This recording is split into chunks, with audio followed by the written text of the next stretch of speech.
ಮಾಡಿದಂತಹ ಟೀಕೆಗೆ ಸಂಬಂಧಪಟ್ಟಂತೆ ಬಿಜೆಪಿಯ ರಾಷ್ಟ್ರಾಧ್ಯಕ್ಷ ನಿತಿನ್ ನಬೀನ್ ವಾಗ್ದಾಳಿ ನಡೆಸಿದ್ದಾರೆ. ರಾಹುಲ್ ಗಾಂಧಿ ಹತಾಶರಾಗಿದ್ದಾರೆ. ರಾಹುಲ್ ಸಾರ್ವಜನಿಕರನ್ನು ಅವಮಾನಿಸಿದ್ದಾರೆ.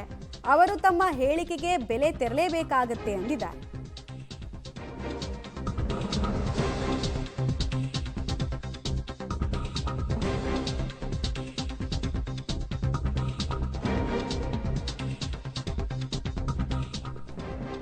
ಪ್ರಧಾನಿ ನರೇಂದ್ರ ಮೋದಿ ಮತ್ತು ಅಮಿತ್ ಶಾ ದೇಶದ್ರೋಹಿಗಳು ಅಂತ ರಾಹುಲ್ ಗಾಂಧಿ ಜರೆದಿದ್ರು. ಇದಾದ ಬೆನ್ನಲ್ಲೇ ಈಗ ನಿತಿನ್ ನಬೀನ್ ಕೂಡ ರಾಹುಲ್ ಗಾಂಧಿ ವಿರುದ್ಧ ವಾಗ್ದಾಳಿ ನಡೆಸಿದ್ದಾರೆ.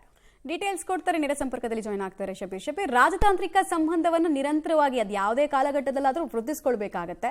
ಅದನ್ನು ನರೇಂದ್ರ ಮೋದಿ ಅವರು ಮಾಡಿದ್ರು, ಬಟ್ ಆ ವಿಚಾರನ ಹೈಲೈಟ್ ಮಾಡಲಿಲ್ಲ. ಸಹಜವಾಗಿ ರಾಜಕೀಯ ಅಸ್ತ್ರವಾಗಿ ಇದನ್ನು ಉಪಯೋಗಿಸಿದ್ರು ಅಂತ ಅನ್ಸುತ್ತೆ ರಾಹುಲ್ ಗಾಂಧಿ ಅವರು, ಬಟ್ ಸ್ವಲ್ಪ ಮೆಚುರಿಟಿ ಬೇಕಿತ್ತು ಅನ್ಸುತ್ತೆ.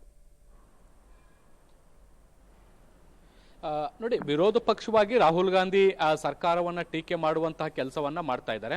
ಅದರ ಹೊರತಾಗಿ ಕೂಡ ನೋಡೋದಾದ್ರೆ ರಾಜತಾಂತ್ರಿಕ ಸಂಬಂಧಗಳನ್ನ ಸುಧಾರಿಸಿಕೊಳ್ಳುವಂಥದ್ದು ಅಥವಾ ಆಡಳಿತದಲ್ಲಿರುವಂತಹ ಅಲ್ಲಿನ ಸರ್ಕಾರವನ್ನ ಕೂಡ ಗುಡ್ ವಿಲ್ ಅಲ್ಲಿ ಇಟ್ಕೊಳ್ಳೋಕೆ ಈ ರೀತಿಯಾದಂತಹ ಗಿಫ್ಟ್ ಗಳನ್ನ ಕೊಡುವಂಥದ್ದು ಕೂಡ ಸಹಜವಾದಂತಹ ಬೆಳವಣಿಗೆ. ನೋಡಿ, ಇಟಲಿ ಪ್ರಧಾನಿಯ ಹೆಸರಿಗೂ ಮತ್ತೆ ಚಾಕ್ಲೇಟ್ಗೂ ಎಲ್ಲೋ ಒಂದ್ ಕಡೆಗೆ ಹೋಲಿಕೆ ಆಗ್ತಾ ಇರುವಂತಹ ಹಿನ್ನೆಲೆಯಲ್ಲಿ ಇದೊಂದು ರೀತಿ ತಮಾಷೆಯಾಗಿಯೂ ಕೂಡ ನಾವು ತೆಗೆದುಕೊಳ್ಬಹುದಾಗುತ್ತೆ.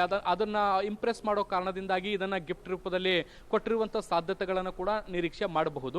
ಆದ್ರೆ ಈ ಒಂದು ಕಡಿಮೆ ದರದ ಚಾಕ್ಲೇಟ್ ಅನ್ನ ಕೊಟ್ಟಿದ್ದೀವಿ ಅನ್ನುವಂಥದ್ದನ್ನ ಇಟ್ಕೊಂಡು ಅಥವಾ ಚಾಕ್ಲೇಟ್ ಕೊಟ್ಟಿದ್ದೀವಿ, ದೇಶದಲ್ಲಿ ರೈತರು ಯುವಕರು ಉದ್ಯೋಗ ಇಲ್ಲದೆ ಪರದಾಡ್ತಿದ್ದಾರೆ ಅನ್ನುವಂಥ ನಿಟ್ಟಿನಲ್ಲಿ ಟೀಕೆಯನ್ನ ಮಾಡುವಂತ ಕೆಲಸವನ್ನ ಈಗ ಸದ್ಯಕ್ಕೆ ಕಾಂಗ್ರೆಸ್ ಮಾಡಿದೆ. ಮತ್ತೊಂದು ಕಡೆಗೆ ಎಐಸಿಸಿ ಅಧ್ಯಕ್ಷ ಮಲ್ಲಿಕಾರ್ಜುನ್ ಖರ್ಗೆ ಅವರು ಕೂಡ ಇದನ್ನ ಟೀಕೆ ಮಾಡುವಂತ ಕೆಲಸವನ್ನ ಮಾಡಿದ್ದಾರೆ. ದೇಶದಲ್ಲಿ 11% ಏನು ಹಣದುಬ್ಬರ ಹೆಚ್ಚಾಗ್ತಾ ಹೋಗ್ತಾ ಇರುವಂತದ್ದು, ಅಂತಹ ಸಂದರ್ಭದಲ್ಲಿ ವಿದೇಶ ಪ್ರವಾಸಗಳು ಹೆಚ್ಚಾಗ್ತಾ ಇದೆ ಅನ್ನುವಂಥ ನಿಟ್ಟಿನಲ್ಲೂ ಕೂಡ ಅವರು ಟೀಕೆ ಟಿಪ್ಪಣಿಗಳನ್ನ ಕೂಡ ಮಾಡುವಂತ ಕೆಲಸವನ್ನ ಕೂಡ ಮಾಡಿದ್ದಾರೆ. ಒಟ್ಟಿನಲ್ಲಿ ಪ್ರಧಾನಿ ನರೇಂದ್ರ ಮೋದಿ ಅವರನ್ನ ಈ ಒಂದು ವಿಚಾರದಲ್ಲಿ ಅಥವಾ ಚಾಕ್ಲೇಟ್ ಕೊಟ್ಟಂತಹ ವಿಚಾರವನ್ನ ಇಟ್ಕೊಂಡು ಹೊಸ ರಾಜಕೀಯ ಅಂತೂ ಈಗ ಸದ್ಯಕ್ಕೆ ಶುರುವಾಗಿರುವಂತದ್ದು. ಮಮತಾ, ಧನ್ಯವಾದ ತಮ್ಮ ಮಾಹಿತಿಗಾಗಿ.